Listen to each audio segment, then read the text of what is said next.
Bonne journée les pirates, j'espère que vous allez bien parce que moi ça va bien. Alors merci pour tous ces mots sympas sur les podcasts du matin. Vous me dites que ce sont de vraies masterclass.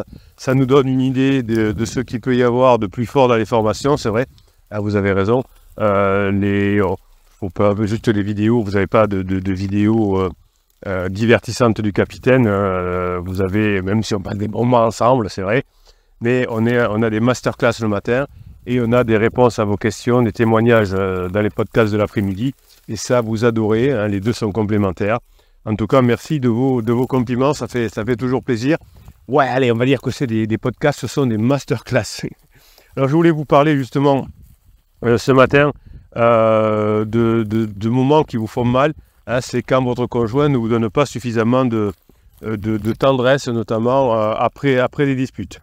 Évidemment, les disputes font partie de toutes les relations de couple, hein, c'est normal, dans la phase 2. Alors des fois, vous me dites, nous, on n'avait pas de dispute entre nous dans la phase 2. Et ensuite, quand on poursuit le coaching, on s'aperçoit qu'effectivement, il n'y avait pas de projet. Donc, quand il n'y a pas de projet, il n'y a pas de dispute. Hein. Si on n'a rien à se dire ou si on parle juste de la pluie et du beau temps, il ne peut pas y avoir de dispute. Oh, j'ai vu le temps aujourd'hui est couvert. Oui, il est couvert. Ouais, il fait un peu frais. Non, ça va, moi, je n'ai pas trop chaud. Enfin, vous voyez, on ne peut pas vraiment se disputer par rapport à ça. En revanche, c'est un projet important, faire des enfants, comment on les fait, l'éducation, la maison. Les maisons sont souvent des cercueils pour le couple. Hein, si on ne sait pas gérer la situation, la construction d'une maison, la rénovation d'une maison, si vous ne prenez pas suffisamment d'aide, hein, d'architectes, de maîtres d'œuvre, de maîtres d'ouvrage, d'entreprises, si vous le faites vous-même, c'est évidemment source de conflits. Imaginez, vous prenez quelqu'un qui s'occupe de la rénovation de votre maison, une entreprise, et déjà il y aura des conflits avec cette entreprise-là, parce qu'il y aura des retards, parce que au début on va pas d'accord sur les budgets, etc. Donc bon, c'est une entreprise, donc c'est pas grave, et puis les disputes sont à laisser moucheter. Quand c'est vous qui le gérez en direct, vous prenez la tête avec votre épouse, est-ce quoi, ou votre époux, je ne suis pas d'accord sur la salle de bain, c'est trop cher, vous m'investir là-dedans. Enfin, vous voyez, c'est très compliqué. Donc, les disputes de couple sont normales quand on a des projets. Elles ne sont pas dramatiques en soi si vous le savez les gérer. Parfois même, elles peuvent être constructives, puisque vous aurez le projet de rénover votre maison et vous aurez une maison plus neuve. Malheureusement, comme vous ne saviez pas à l'époque gérer les conflits, hein, vous avez une formation complète sur les conflits. Donc, je vous rappelle que cette semaine, d'ailleurs, à propos de formation, on est sur la formation sur l'énéagramme, cet outil fabuleux qui vous permet de vous connaître et de connaître votre conjoint et de faire évoluer votre conjoint et d'avoir beaucoup plus de formes de personnalité dans la vie, hein, de façon de voir la vie. Si vous ne saviez pas, avant de faire des formations comme la formation sur l'énéagramme, les formations, vous les trouvez, tant que je pense aussi, en descriptif de cette vidéo. Vous avez 135 formations, hein, si vous en avez assez pour récupérer votre conjoint largement. Mais quand vous n'étiez pas dans les formations, quand vous ne les mettiez pas en application par les autres pirates, eh bien souvent les disputes se terminaient par une fermeture de l'un à l'autre et une fermeture de la tendresse. Donc effectivement, aujourd'hui, vous savez gérer les conflits. Aujourd'hui, vous savez, grâce à l'énéagramme, comprendre votre conjoint. Et vous allez petit à petit pouvoir ressouder votre couple et rétablir un climat propice à la tendresse, hein, puisque vous savez que vous allez récupérer votre conjoint qui est attaché à vous. Si vous êtes ensemble depuis 5, 10, 15, 20 ans, votre conjoint est attaché à vous. Donc l'attachement plus le dialogue et la confiance qui se restaure en vous, qui va permettre la tendresse, qui va permettre ensuite l'intimité, qui va permettre ensuite la sexualité, etc. Donc, quand vous avez un conflit avec votre conjoint, que vous n'avez pas encore su régler, parce qu'aujourd'hui, si vous êtes un pirate avancé, vous évitez les disputes, vous les voyez venir, vous savez que quand votre conjoint est en dents, il ne faut pas y aller, il y a des sujets où vous ne trouverez jamais de solution, donc vous avez beaucoup d'outils dans les formations qui vous permettent de ne plus vous disputer avec votre conjoint, mais de construire. Donc après une dispute, si vous êtes fait avoir, c'est pas grave, toujours vous prendrez le temps d'y réfléchir, mais n'y réfléchissez pas tout de suite, hein, mais une fois les émotions retombées. Si vous avez besoin de rediscuter de votre dispute avec votre conjoint, ce que vous ne vous conseillez pas, de revenir à nouveau sur ce qui fait mal, vous en discuterez longtemps après quand les émotions seront retombées.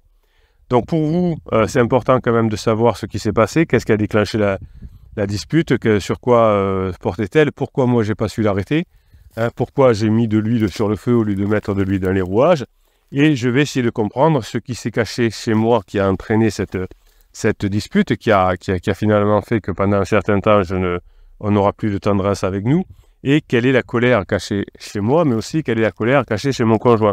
Hein, les personnes intelligentes essayent de savoir aussi ce qui se passe chez les autres, hein, chez son conjoint, pour pouvoir avancer. Donc, est-ce que c'était plutôt quelque chose qui était lié aux enfants, quelque chose qui était lié à nous, au passé, etc. Et vous allez évidemment pouvoir petit à petit comprendre tout ça et essayer de faire en sorte que ça ne se renouvelle pas, évidemment. Donc, une fois que vous aurez compris d'où venait cette dispute, évidemment, ça vous permettra d'essayer de faire attention la prochaine fois quand on arrive là. En réalité, ce qui empêche la tendresse, c'est quand vous allez vous prendre la tête, que vous ne saurez pas bien la gérer. Et quand vous prenez la tête, c'est qu'il y a des souffrances dissimulées. Et votre conjoint ne vous le dira pas. Et vous savez que c'est pour ça que je vous conseille de ne pas tenir compte des déclaratifs, parce que votre conjoint ne dit jamais la réalité. Par exemple, quand vous voulez parler de pansement, si vous dites à votre conjoint, je sais que tu as un pansement, je t'ai vu sortir de l'hôtel, tel jour à telle heure, vous dira que c'était la première fois, vous dira que qu'ils n'ont rien fait, qu'ils ont juste discuté dans la chambre, qu'ils sont allés juste au bar. Ben, vous voyez, on n'avoue jamais, donc il ne faut pas tenir compte chez l'être humain du déclaratif.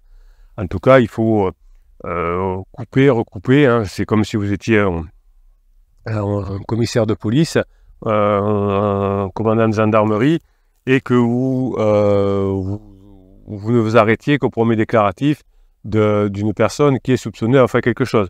Est-ce que vous avez volé, je sais pas quoi, la voiture?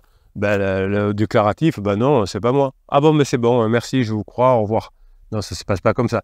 Et quand votre conjoint vous dit effectivement, non, mais c'était la première fois et on n'a rien fait à l'hôtel, ben c'est du déclaratif. Donc ça n'a aucune valeur. Hein, vous allez apprendre dans les formations à savoir quel est le mensonge, quelle est la réalité, comment on fonctionne, etc. Donc vous avez des souffrances qui sont dissimulées derrière les disputes et le déclaratif n'indique pas directement la bonne souffrance. Hein. Ce n'est pas ça qui va vous permettre de voir ce qui était bien ou ce qui n'était pas bien. Nessie, Namour au pied. Namour. Quand on est un bébé pirate et quand on arrive sur la chaîne YouTube, sur Facebook, au début, on est un bébé pirate, c'est-à-dire qu'on se plaint beaucoup, il m'a fait ça, je souffre beaucoup, je trouve une victime. Si vous suivez des groupes Facebook ou autres de non-pirates, hein, c'est-à-dire de personnes qui viennent pour se plaindre, mon conjoint est un pervers narcissique, c'est une psychorigide, etc., etc. Donc, on n'arrive pas, ces gens-là, dans ces groupes-là, ne récupèrent jamais leur conjoint, puisqu'ils pensent que tous les problèmes viennent des autres. Alors évidemment, il y a une part de responsabilité liée à la fin, d'abord une part de responsabilité du couple. Hein. On arrive à la phase 2, c'est fini, on passe à la phase 3, à la crise existentielle de votre conjoint, au fait que votre conjoint n'ait pas la culture pour savoir ce qui se passe dans sa tête, etc. Donc si vous arrivez à comprendre finalement quelle est votre part de responsabilité, eh bien, ça évitera d'avoir des disputes récurrentes, parce que les disputes récurrentes à peu près sur le même sujet sont le signe d'un malaise profond que vous allez apprendre à gérer. Ce n'est pas en balayant le problème sous le tapis que vous allez y arriver, mais ce n'est pas non plus en discutant comme ça, n'importe comment, avec votre conjoint. Il faut qu'on parle, je suis énervé, on parle maintenant. Donc là, vous ne résoudrez rien. Évidemment, hein, ne faites pas comme ces pirates, ces bébés pirates qui refusent de parler. Non, moi, j'ai pas envie d'en parler, parce que ça, c'est une bombe à retardement. Vous voulez en parler, mais vous voulez en parler dans des situations que vous maîtrisez, qui sont acceptables. Par exemple, au restaurant, avec du monde autour, pour ne pas se disputer. Donc, s'il y a des discussions, effectivement, récurrentes, ça veut dire que ce sera quelque chose dont vous allez devoir parler dans un endroit acceptable. Donc, la clé pour renouer après une dispute, ce sera une forme de dialogue léger, mais il faudra vérifier que votre conjoint est prêt à écouter avec empathie, sans esprit de revanche. Ne me le faites pas quand c'est trop à chaud, quand c'est trop à vif. N'essayez pas d'aller courir quand vous avez encore mal à la cheville d'une entorse de la veille. Il y aurait quelque chose qui ne va pas. Tant que votre conjoint est sous émotion, n'essayez pas d'en parler. Ne faites pas une pause de 5 minutes. Vous savez que pour diminuer le cortisol, il faut plusieurs heures. Donc vous allez choisir le bon moment et lorsque vos tensions seront apaisées, vous pourrez exprimer le souhait de comprendre ce que votre partenaire ressent. Vous pourrez laisser s'exprimer votre partenaire sans l'interrompre, surtout si c'est au restaurant par exemple, parce qu'il y a du monde autour. Et vous pourrez peut-être même écouter votre conjoint, analyser en même temps ce qu'il va dire, parce que quand vous êtes dans vos émotions, il est impossible d'analyser en écoutant, parce qu'on est perdu dans les émotions. Donc vous allez employer évidemment le message je plutôt que le message tu, qui est accusateur, ce qui vous permettra plus facilement, au fur et à mesure de votre amélioration grâce aux formations, à pouvoir éviter les rancœurs, puisque souvent les disputes vont créer des rancœurs et vont vous éloigner. Si vous gérez bien les relations avec votre conjoint, si vous avez des conversations plus légères, etc., ce sera beaucoup plus facile de retrouver cette complicité du quotidien. Alors évitez évidemment tout ce que l'on vous conseille par ailleurs, du type reparler rapidement de la chose, donner des conseils, tu devrais lâcher prise par rapport à ça, évitez évidemment toutes ces genres de choses, parce que pour renouer la tendresse dans le quotidien, ça va passer par des moments de complicité, loin de tension. Alors vous allez faire des choses légères, la cuisine, de la balade, des jeux. Vous allez saisir toutes les occasions pour retrouver des moments agréables, légers, dans la bonne humeur. Ça peut être des soirées télé en commun, des sorties entre amis. Vraiment, les sorties entre amis, c'est ce qui va sauver votre couple parce que vous n'aurez rien à vous dire au début quand vous allez vous retrouver. Donc faites des choses avec des amis, faites des choses d'abord des choses nouvelles et des choses nouvelles avec des amis. Allez dans une expo, si vous aimez bien l'expo, avec un des amis, parce qu'après vous pourrez parler de l'expo à plusieurs. Vous voyez, ce sera beaucoup plus vivant. Vous allez progresser à votre rythme, petit à petit, sans forcer l'autre, évidemment. Vous, de votre côté, vous pouvez vous faire plaisir en faisant des séances de neurohypnose. Vous avez un fichier de neurohypnose offert dans chacune des formations. Dans chacune des formations, vous avez un fichier de neurohypnose différent lié à la formation, bien sûr. Et si vous arrivez peut-être, vous aussi, à vous détendre, à prendre des bains, à vous faire des automassages, et puis peut-être ensuite faire des massages à votre conjoint, cette détente vous permettra petit à petit de retrouver cette complicité et sa tendresse. Soyez bienveillant avec vous, la bienveillance avec vous vous permet d'avancer, mais la bienveillance avec votre conjoint aussi pourra rebâtir la confiance. Et si vous retrouvez la confiance plus l'attachement, vous allez revenir ensemble. Donc souvent, pendant la phase 2, vous avez parlé de vos sentiments, vous avez accusé, et bien là aujourd'hui, vous saurez que dans la phase 4, il faudra faire des compromis, se fixer des objectifs, avoir des projets, discuter, avoir des projets agréables, des projets légers. Alors c'est vrai qu'il faut peut-être rénover la maison, comme je disais tout à l'heure, mais ça doit se faire de façon légère. Vous pouvez avoir un signal dans votre tête qui vous prévient. Attention, la discussion s'envenime. Je connais parfaitement mon conjoint, quand il commence à fermer les bras, quand il commence à crisper sa bouche, eh bien, il y a danger. Donc, j'ai ce signal chez lui, mais j'ai aussi ce signal chez moi. Je m'aperçois que quand je commence à tourner en rond, quand je commence à devoir me lever, c'est mauvais signe pour moi. Donc, il va falloir que j'ai ce signe-là en tête et que je sache le gérer. Donc, en appliquant ces conseils au quotidien, vous allez progressivement renouer le dialogue, la tendresse, et l'essentiel, c'est de persévérer dans la bienveillance. Si vous arrivez à faire ça, vous aurez déjà gagné pas mal de temps. Je sais que vous pouvez y arriver, je sais que vous pouvez mettre en application les informations. Vous avez, grâce à ces podcasts du matin, des idées déjà. On ira plus loin dans les formations, mais vous voyez l'idée ce matin pour retrouver votre conjoint. C'est de bosser sur vous, de montrer que vous avez changé, de repasser des bons moments, de repasser de la légèreté, d'avoir de la bienveillance envers vous et votre conjoint.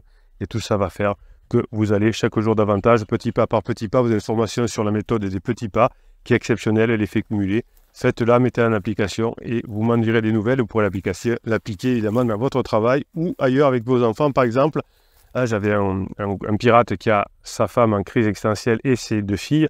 Et donc effectivement, il s'est aperçu que s'il mettait les mêmes applications avec ses filles, ça créerait beaucoup moins de tension et que sa femme qui ne sait pas gérer ses émotions a des gros problèmes avec ses filles. Et donc là, pendant le coaching, le pirate a eu le déclic. Hein. C'est bon, j'ai compris maintenant, je vais sauver mon couple et je vais faire en sorte que ça s'améliore avec mes filles. Passez la journée que vous méritez, vous êtes des pirates exceptionnels. Aidez-vous entre vous à mettre en application les formations, continuez à le faire et ça, c'est top. Passez la journée que vous méritez. Je vous kiffe, mes pirates, j'adore.